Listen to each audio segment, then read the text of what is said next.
Hello everyone, I hope all of you are doing good. और master learner की तरफ से सबसे पहले जिन बच्चों का भी सिलेक्शन हुआ है एसएससी जेईई 2022 के रिजल्ट में, कल रिजल्ट आया, उन सबको बहुत बहुत बधाइयाँ।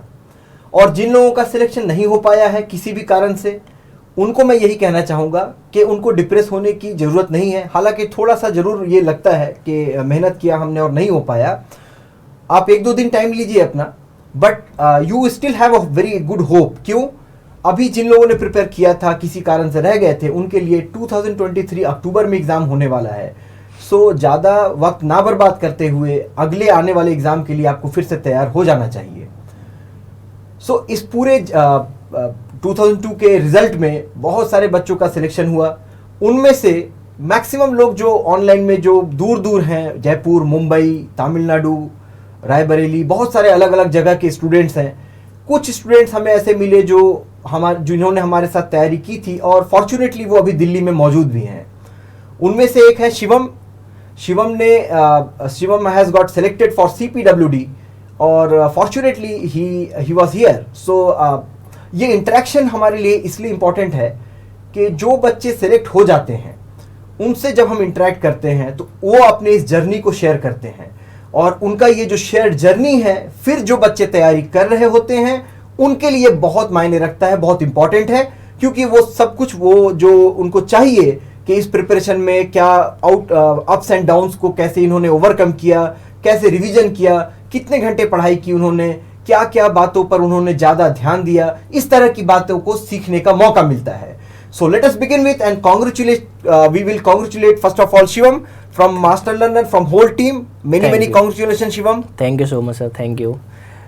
So सबसे पहले ये बताओ तुम कि तुम्हारी ये जो जर्नी है इसके बारे में बताओ, क्योंकि you got selected for CPWD. Yes, I think you are very happy now. Yes sir. Right. तो अभी हालांकि डॉक्यूमेंट वेरिफिकेशन एंड मेडिकल होना बाकी है, बट वी होप कि ये सब कुछ ठीक ही रहेगा। टिल नाउ आपकी जो जर्नी है उसके लिए, उस बारे में कुछ आप बच्चों के साथ शेयर करें। Okay sir, my name is Shivam Para sir and I belongs to Shikohabad district, Firozabad, UP, and I have done my schooling from Ranchi and after that I have done my BTech from Jaipur and then after that I have started my preparation. तो फिर in preparation I am just doing my preparation continuously. So now I have got my results, so today now I am feeling very happy sir. मुझे एक और बात बताओ। yes, ये जो तुम रांची में रहे, yes, फिर जयपुर में रहे और रहते हो कहाँ, शिकोहाबाद में। yes sir. तो 1/3 ऑफ द कंट्री, मतलब इस पूरे एरिया में तुमने काफी घूम लिया है। हाँ सर, मैंने हर जगह लगभग, मतलब काफ़ी जगह रहा हूँ मैं अपने होम टाउन के अलावा एक्चुअली, तो काफ़ी जगह से मेरी पढ़ाई हुई है। अच्छा, sorry for the interruption, but तो फिर वो जर्नी के बारे में बता रहे थे आप, प्रिपरेशन के बारे में, ये जो प्रिपरेशन आपने किया था। यस सर, अभी जैसे सिलेक्शन हुआ है, इससे पहले भी मैंने एग्ज़ाम दिए हैं काफ़ी, तो उसमें फेलियर मिला है। बट ये है कि फेलियर मिलते मिलते आपको डिमोटिवेट नहीं होना है, आपको लगातार कंटिन्यूसली तैयारी करते रहनी चाहिए। और फाइनली अब जैसे मुझे सिलेक्शन मिल गया है तो उसकी सक्सेस मिलता है जब फेलियर के बाद, तो उसकी खुशी अलग होती है सर। क्योंकि बट ये है कि आपको डिमोटिवेट नहीं होना चाहिए, लगातार लगे रहना चाहिए, तैयारी करते रहनी चाहिए। तो ये है कि आपका अगर गोल है, आपका करना है आपको, तो इसकी तरफ आपको आगे बढ़ते रहना चाहिए लगातार, ये है, रुकना नहीं है। एक और बात, ये जयपुर में कहाँ से पढ़ाई की तुम, कौन से कॉलेज? सर जयपुर में मैंने YIT कॉलेज है, याज्ञवल इंस्टीट्यूट ऑफ टेक्नोलॉजी, वहाँ से बीटेक की थी। वहाँ के बच्चे भी, आप जो तुम्हारे दोस्त होंगे, जो तुम्हारे जूनियर्स होंगे, वो भी काफ़ी खुश होंगे। यस सर, अभी जैसे कल पता चला है मेरे दोस्तों को, सबका मैसेज आ रहा है, काफ़ी बोल रहे हैं, सब खुश हैं। तो यह है कि अब जूनियर्स वगैरह जो तैयारी कर रहे हैं या किसी का हो गया है, तो उनको मोटिवेशन मिलता है कि चलो हमारे एक सीनियर्स का हो गया है, तो उससे उनको होप मिलती है कि हम भी प्रिपरेशन करेंगे तो चांसेस है कि कहीं ना कहीं हो जाएगा। तो ये हिम्मत मिलती है उन लोगों को। सबसे पहली बात ये तुम सबको ध्यान में रखना चाहिए कि जो बच्चे भी प्रिपरेशन करना चाहते हैं, पहली बार एक तो तुम कर सकते हो, और ख़ास तौर से जब तुम्हारे सीनियर्स, तुम्हारे दोस्त, इनका जब होता है तो एक तुम्हें और उम्मीद भी जग जाती है। बट उसके लिए सबसे ज़रूरी बात क्या है कि एक डेस्परेट कैंडिडेट ही ज़्यादा बेहतर है। डेस्परेशन से बेनिफिट क्या है कि जब फेलियर आएगा तो उससे थोड़े बहुत फेलियर से वो डगमगाएगा नहीं। Yes. उसको वो डेस्परेट है अपने पर्टिकुलर गोल को अचीव करने के लिए, इजंट इट? यस सर, बहुत ज़रूरी है। अच्छा, और एक बात है कि इस प्रिपरेशन में अभी मैं सबसे पहले जो जानना चाहूँगा कि ये जो लास्ट वाला जो एग्ज़ाम था पार्ट 2, क्योंकि पार्ट 2 एग्ज़ाम जो है वो थोड़ा सा कन्वेंशनल होने की वजह से कॉम्पेरेटिवली टफ भी है, और उसका जो उसके लिए जो कवरेज है वो भी ज़्यादा है। Yes, sir. और कॉन्सेप्चुअल अंडरस्टैंडिंग भी उसमें थोड़ा ज़्यादा होना चाहिए। तो वो उस पर्टिकुलर लास्ट वाले प्रिपरेशन के बारे में कुछ खास बातें बताओ। यस सर, प्री और मेंस में काफ़ी डिफरेंस होता है, क्योंकि मेंस आपका रिटेन होता है, सब्जेक्टिव होता है, तो उसमें आप जब तक आपके कंसेप्ट क्लियर नहीं होंगे ना तो आप नहीं कर सकते। आप ऑब्जेक्टिव में थोड़ा चलो चल भी जाता है। तो ये कॉन्सेप्ट्स क्लियर हुए कैसे तुम्हारे? सर मैंने यही IAS मास्टर की कोचिंग ज्वाइन की थी सर, आपके मास्टर लर्नर की सर, तो उससे मुझे बहुत हेल्प मिली। ओके। तो अब प्री में क्या होता है, प्री में जैसे कुछ सब्जेक्ट्स होते हैं तो उन्हें उतना डीप में नहीं पढ़ना होता है, जैसे स्टील, RCC ये सब हो गए। बट आप जब मेंस की तैयारी करते हैं तो इसमें स्टील, RCC इन सब्जेक्ट स्ट्रक्चर सब्जेक्ट का बहुत काफ़ी रोल होता है। बिल्कुल। और वो उनके लिए पूरा लेंथी क्वेश्चंस आते हैं। बिल्कुल। तो उसमें मुझे बहुत ज़्यादा हेल्प मिली। सॉइल मैकेनिक्स हो गया, उसमें जो न्यूमेरिकल्स अब सब्जेक्टिव होते हैं तो बहुत ज़्यादा हेल्प मिलती है उससे। ऑब्जेक्टिव से और सब्जेक्टिव बहुत डिफरेंस होता है, वहाँ से ऑब्जेक्टिव से आप ये सब्जेक्टिव पेपर क्वालिफाई करना आ सकता है। नोट्स के प्रिपरेशन को आपने कैसे किया था? क्योंकि ये बहुत बड़ा एक इशू है, एक सबको लगता है कि क्या करें। जब वो ऑनलाइन में प्रिपेयर करते हैं तो हम PDF प्रोवाइड कर देते हैं। Yes sir. अब उनको लगता है क्या करें, इसका हम शॉर्ट नोट्स बनाएं या हम पूरा नोट्स बनाते बैठे, इस बारे में? सर वैसे सबसे बेस्ट तो यही होता है अगर अपने हैंड नोट्स अगर इंसान खुद बनाए स्टूडेंट, तो सबसे बेनिफिशियल वही होता है, क्योंकि उससे क्या होता है आपने जो लिखा होता है तो आप जब उसको दोबारा पढ़ेंगे ना तो वो चीज़ बहुत जल्दी ग्रैब कर पाते हैं। सभी का नोट्स बनाया था? हाँ, मेरे पास सारे सब्जेक्ट्स के नोट्स है सर। ओके। तो उससे काफ़ी हेल्प मिलती है, क्योंकि आपने जब खुद लिखा होता है ना तो समझने भी बहुत जल्दी आसान होता है। हाँ, पर इसमें एक करेक्शन है जो मैं कर देना चाहता हूँ। Yes sir. अब जैसे तुम्हारा ये जर्नी जो है करीब थोड़ा लंबे स्पैन का हो गया। Yes sir. उसमें तुम्हारे सारे नोट्स बन गए। Yes, बट sir, जो एक बार में अगर फर्स्ट टाइम प्रिपरेशन कर रहा है और वो अगर सारे ही नोट्स बनाने में लग जाए तो फिर समझने में और रिवाइज करने के लिए उसके पास समय कम बच जाता है। हाँ सर, वो उसके लिए एक्चुअली में जो हम सजेस्ट भी करते हैं वो ये कहते हैं कि वो पर्टिकुलर क्या है, आप अपने स्पैन में अगर आप चाहते हैं कि शॉर्ट टाइम में आपका प्रिपरेशन अच्छा हो तो नोट्स में आप क्या कर सकते हैं कि हर एक सब्जेक्ट का अलग अलग हिसाब है। कुछ एक सब्जेक्ट्स में ऐसे हैं जो थ्योरेटिकल है जिनका आपको PDF में सब कुछ मिल जाता है ऑलमोस्ट, वो थ्रू द PDF आप उसको Yes, ही sir. नोट्स में कंसिडर कर सकते हैं। जिसमें आपको लगता है जो न्यूमेरिकल ऐसे पार्ट वाले सब्जेक्ट्स हैं जहाँ कॉन्सेप्ट ज़्यादा है, जिसमें आप अपने आप को थोड़ा वीक फील करते हैं, उन पर्टिकुलर सब्जेक्ट्स का या तो आप नोट्स बना लें। मतलब sir. आपको थोड़ा चीज़ों को सेग्रीगेट करना पड़ेगा, क्योंकि समय जब तक आप बचाओगे नहीं अपना तब तक आप रिवाइज ज़्यादा कर नहीं पाओगे। Yes sir. ठीक है। एक्चुअली जैसे कुछ सब्जेक्ट्स होते हैं जो हमारे स्ट्रॉन्ग होते हैं, कुछ सब्जेक्ट से वीक हैं, तो हमें अब यही करना चाहिए कि जैसे स्ट्रॉन्ग है उसको तो ठीक है, हमारा स्ट्रॉन्ग है ही वो तो, बट वीक सब्जेक्ट जो है उन्हें छोड़ना नहीं है। कि होता क्या है ना, स्टूडेंट क्या करता है, वीक है चलो इसको छोड़ सकते हैं, बट ऐसा नहीं करना है। वीक है उसको आप थोड़ा एक्स्ट्रा टाइम दीजिए उसे, तो उससे क्या है ना स्ट्रॉन्ग हो जाएगा वो भी स्ट्रॉन्ग। सब वीक ये सब्जेक्ट बहुत इंपॉर्टेंट है। यानी इसको अगर दूसरे अंदाज में कहा जाए तो कवरेज ऑफ सिलेबस का वेटेज जो है आपने बहुत ध्यान में रखा है। Yes sir. और ये मैंने पिछले इसमें सिर्फ SSC JEE में नहीं, किसी भी कॉम्पिटिटिव एग्जाम में, अभी जो रिसेंटली गेट का एग्जाम हुआ हो या ES का एग्जाम हुआ हो, प्री का, इन सारे एग्जाम्स में जो जिन लोगों ने सक्सेस हासिल की है उन सभी के साथ, और SSC JEE में भी, इन सब के साथ में एक कॉमन बात है जो सबको सुनना ही चाहिए। ये कवरेज ऑफ सिलेबस को उन लोगों ने बड़ा ध्यान दिया है। चाहे कोई छोटा सब्जेक्ट हो या बड़ा सब्जेक्ट हो, अगर वो थॉरो प्रिपरेशन के लिए आए हुए हैं और डिस्परेट हैं तो उन लोगों ने ये लूप होल नहीं छोड़ा है किसी ने भी। और इस पूरा जो सिलेबस है उसको कवर जरूर किया है। Yes sir. जैसे अब क्लास हुई थी मेंस की करना चाहिए, तो मैंने सब्जेक्ट सारे जितने भी सब्जेक्ट थे, बेशक उसकी इंपॉर्टेंस कम है, वेटेज कम है, बट सारे सब्जेक्ट कंप्लीट किए थे। बाद में अब ये है जिसकी वेटेज ज़्यादा है उसको थोड़ा बाद में रिवाइज, उसका क्वेश्चन या वगैरह ज़्यादा लगा लिए, बट ये छोड़ा कोई नहीं था। सारे सब्जेक्ट बेशक आए नहीं आए, होता है प्रोबेबिलिटी के स्ट्रक्चर क्वेश्चन ना भी सकते नहीं, बट मैंने छोड़ा नहीं, या कि सब लगा के गया था। उन्होंने बहुत मुझे तंग किया था। हाँ वो जबरदस्ती तुम लोग स्वे फ्रेम भी पढ़ रहे थे जबरदस्ती। यस सर, मैंने नहीं पूछा था स्वे फ्रेम वाला, मैं बाई चांस। हाँ सर, पर तो वही बात है, देखो अब वो मुझे पता था वो आने वाला है नहीं, बट ठीक है। बट स्टूडेंट के सर डाउट लगता है, ऐसा लगता है कि बाई चांस अगर आ गया ना तो सिलेक्शन रुक ना जाए, तो डाउट रहती है, ये चीज़ रहती है।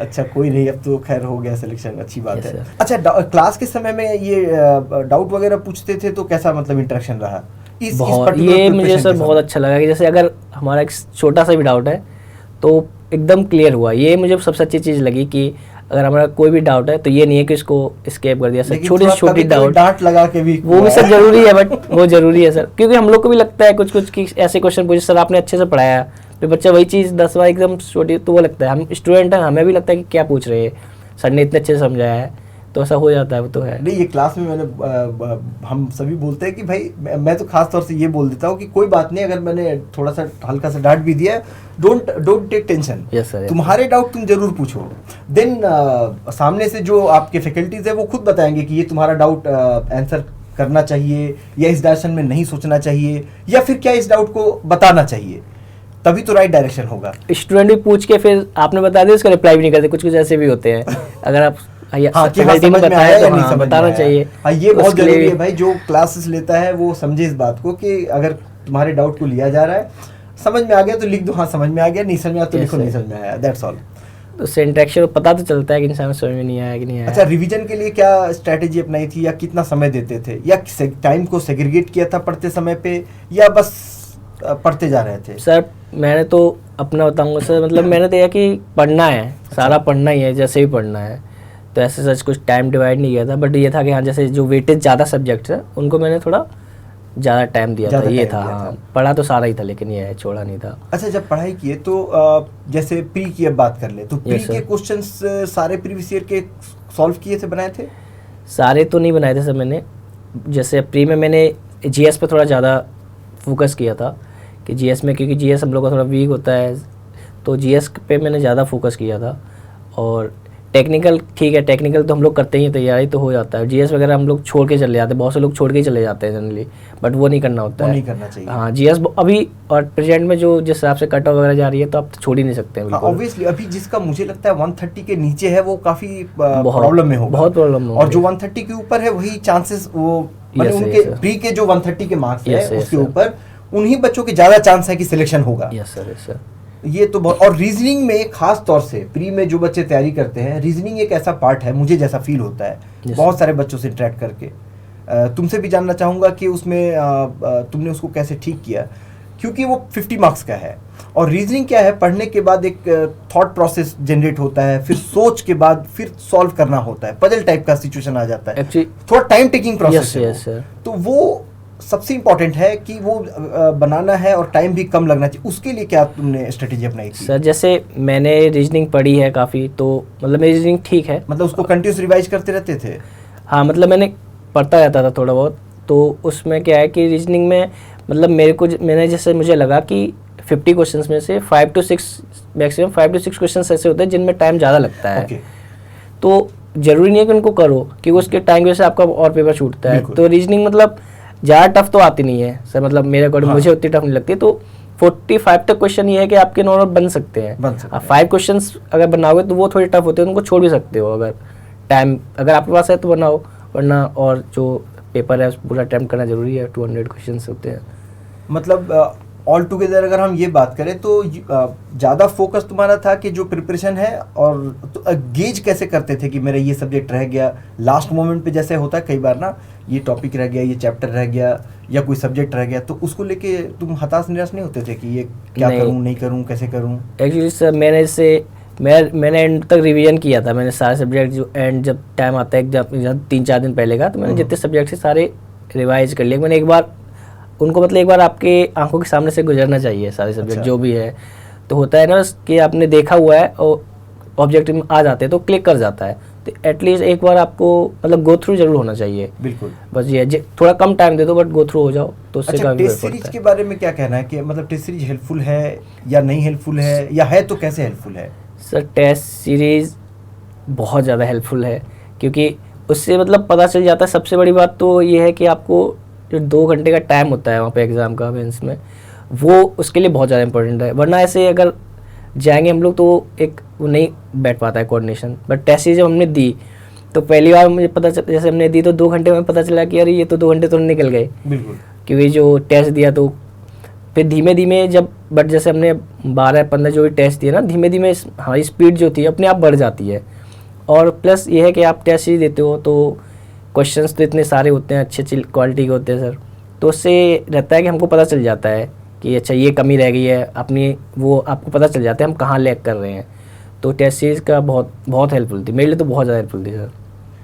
टेस्ट सीरीज बिल्कुल देना चाहिए हर बच्चों को, क्योंकि उससे वो गेज कर पाते हैं कि मैं जो प्रिपरेशन किया हूँ उसको मैं ठीक से पेपर जब आता है तो सॉल्व कर पा रहा हूँ कि नहीं, प्रॉपरली अप्रोच कर पा रहा हूँ कि नहीं, सॉल्व कर पा रहा हूँ कि नहीं, और समय पर कर पा रहा हूँ कि नहीं। हाँ, ये तीनों बातें वो समझ पाता है। फिर उसके पास क्या है, रिवीजन उसको ठीक करने का वक्त होता है, क्योंकि ये फाइनल एग्जाम में अगर गलतियां हो गई तो उसको ठीक नहीं कर सकता है वो। ऑफ कोर्स अगर टेस्ट सीरीज उसने दिया और उसमें गलतियों को ढूंढ पाया वो, तो फिर उसको टाइम है वो ठीक कर सकता है। अब जैसे सर टेस्ट सीरीज में मैं अटैम्प्ट करता था तो मेरा 220 से ऊपर कभी अटैम्प्ट ऐसे गया नहीं, क्योंकि पेपर के हिसाब से। तो मुझे लगता था कि चल अगर यहाँ इतना हो जा रहा है ना तो इससे ज़्यादा टफ तो पेपर नहीं आएगा, जिस हिसाब से हमारी टेस्ट सीरीज रहती थी, क्वेश्चन बहुत अच्छी वो रहते थे उसमें क्वालिटी के। तो उसकी वजह से मैं जाके मतलब 285 का मैंने अटैम्प्ट किया था। तो मैंने इतना अटैम्प्ट कराया, मतलब मुझे उम्मीद नहीं थी जब मैं तैयारी करने आया, मैं पता 2 घंटे में कैसे करूँगा, बट टेस्ट सीरीज की हेल्प से मतलब मुझे खुद नहीं बिलीव हो रहा था जब मैं पेपर दे के आया कि मैंने इतना अटैम्प्ट कर लिया है। 285 का किया था मैंने सर। और इसमें प्री में कितना मार्क्स रहा होगा? प्री में सर मेरे 140 आए थे। 140? Yes sir. तो 285 यहाँ से अटेम्प्ट किया, that is why you got the seat CPWD। अच्छा एक बात बताओ, ये जो मेंस वाला जो बाद वाला एग्जाम लिखे थे उसमें थ्योरी वगैरह को कैसे तुमने लिखा था? सर थ्योरी वगैरह को ज़्यादातर तो मैंने पॉइंट वाइज लिखना सही रहता है, तो वैसे ही पॉइंट वाइज ही लिखने की कोशिश की थी जितना मैक्सिमम हो सके। और उसमें ऐसे क्वेश्चंस क्या थे, हमारे में क्वेश्चंस ज़्यादा थे, नंबर ऑफ क्वेश्चन ज़्यादा थे। अच्छा। 15 ऐसे नंबर क्वेश्चन ज़्यादा थे। एक ही क्वेश्चन था शायद एक 25-20 का, वरना सारे क्वेश्चन 15 मार्क्स के थे। तो पेपर लेंथी था, बट पेपर मतलब ज़्यादा टफ नहीं था। कुछ क्वेश्चंस थे जो ट्रिकी थे, जिसमें बच्चा फंस सकता है। 4-5 क्वेश्चन ऐसे थे, वरना और थ्योरी में तो वही पॉइंट वाइज लिखो, सबसे बेस्ट तो वही होता है सर। बिल्कुल। और जितना ज़्यादा लिख सको। अच्छा ये बताओ कि जो थ्योरी वाला पोर्शन है, यस सर, तुम जब यहाँ से वो प्रैक्टिस वाला जो कोर्स कर रहे थे उससे जस्ट पहले क्या तुमने थ्योरी पे इतना फोकस किया था? सर थ्योरी पे मैंने फोकस तभी से स्टार्ट किया जब से मैंने टेस्ट सीरीज देना स्टार्ट की थी। मतलब होता क्या है ना, थ्योरी हमको समझ में नहीं आता कितना पढ़े क्या पढ़े, बस टेस्ट सीरीज वगैरह दिए और PYQ जैसे हमने IAS मास्टर की लगाए तो उसमें पता चलता है क्वेश्चन क्या क्या आए हुए हैं। सॉइल में ये टॉपिक है, 6-7 टॉपिक मान लो, बहुत ज़्यादा इन पे है कि बहुत बार आए हैं, तो हमने उसको ज़्यादा रिवाइज किया। और फिर टेस्ट सीरीज़ में भी भाई टेस्ट सीरीज़ अगर होता है हम टेस्ट देते हैं तो उसके लिए फिर हम पढ़ते हैं, तो उससे हमारी यही हेल्प मिलती है कि हम लोग कुछ चीज़ पढ़ते हैं तो हमारा रिवाइज हो जाता है वो चीज़, तो इसलिए टेस्ट सीरीज़ बहुत ज़रूरी है, ये था। अच्छा एक अभी नेक्स्ट क्या तुम्हारा फिर करियर गोल है यहाँ से? अभी सर मैं आगे हमारे जैसे यूपी में एक एग्ज़ाम आने वाला है। अच्छा, तो उस पर मेरा फोकस है। और पर ये तुम्हारे लिए काफ़ी अच्छा हो गया कि एक एग्ज़ाम में सिलेक्ट हो जाओगे। एक हाँ, अभी एक सिलेक्शन हो गया है तो सर एक जो बर्डन होता है स्टूडेंट के ऊपर वो हट जाता है, उससे क्या एक प्रेशर फ्री हो जाता है वो, बिल्कुल, कि अब विदाउट एनी प्रेशर आप तैयारी करोगे तो थोड़ा सही हो सकता है और अच्छी तैयारी हो जाती है, एक प्रेशर नहीं होता इंसान के पास, ये चीज़। और जो तुम्हारे स्कूल के फ्रेंड होंगे उनसे कनेक्टेड हो या नहीं आई डोंट नो, रांची में जो तुम्हारे स्कूल के फ्रेंड होंगे, लेकिन जयपुर में जो तुम्हारे फ्रेंड्स या जूनियर्स होंगे उनके लिए क्या मैसेज देना चाहोगे? सर फ्रेंड्स यही है कि सर अगर आप वो जूनियर जो तुम्हारे कॉलेज के होंगे, क्या नाम बताया था कॉलेज का? YIT याकेबल की। हाँ ये जयपुर में है ना? हाँ सर जयपुर। तो उनके लिए कुछ मैसेज, क्योंकि उनको भी तो हिम्मत रखनी होगी अपनी तैयारी करने के लिए। यही है सर कि अगर आप एक बार प्रिपरेशन में जा रहे हैं तो ये नहीं है कि अपने अगर गोल सेट कर रहा है कि हाँ मुझे तैयारी करनी है तो फेलियर आएंगे लाइफ में, सिंपल सी बात है। अगर तैयारी कर रहे हो जरूरी नहीं है कि पहली बार में तुम्हें सक्सेस मिल जाए, तो बट ये है कि फेलियर आने से आपको डिमोटिवेट नहीं है, रुकना नहीं है, ठीक है। कोई फेलियर होता है तो एक दिन टाइम लो अपना, उसके बाद से तैयारी में लग जाओ भाई, जो तुम्हारा गोल है उसकी तरफ बढ़ना है, तुम्हें अचीव करना ही है। तो सबसे बड़ा मोटिवेशन यही होता है लाइफ में, अगर तुम्हें पता है कि तुम्हें गोल अचीव करना है तो उसके लिए आपको जाना ही पड़ेगा, तो यही मोटिवेशन रहता है। फैमिली का सपोर्ट बहुत ज़रूरी होता है, ये चीज़ तो 100% सर ठीक है। So desperate study with A proper goal and strategy. Strategy भी बहुत इंपॉर्टेंट है, बहुत जरूरी है। अगर अब स्ट्रेटेजी नहीं रहेगी तो सॉरी टू से बट हाँ, जैसे शिवम तुम्हारा भी एक टाइम पीरियड स्पैन लंबा रहा है, तो स्टार्टिंग की स्ट्रेटेजी सही नहीं रही होंगी, लेकिन लेटर ऑन जैसे जैसे तुम ये करते चले गए तुम्हें भी समझ में आया कि ये प्रॉपर स्ट्रेटेजी है नहीं। तो एक प्रॉपर स्ट्रेटेजी होना बहुत ही ज़रूरी है बच्चों के लिए, डेस्परेट होना बहुत ज़रूरी है, तभी जाके वो अपने गोल को अचीव कर सकता है। once again many congratulations Shivam from whole master learner team. Thank you so much. और हम उम्मीद करते हैं कि जो भी तुम्हारे आगे के कैरियर गोल्स होंगे उनमें भी तुम्हें कामयाबी मिले। Thank you sir. Thank you Shivam, thank you everyone. Thank you sir, thank you so much.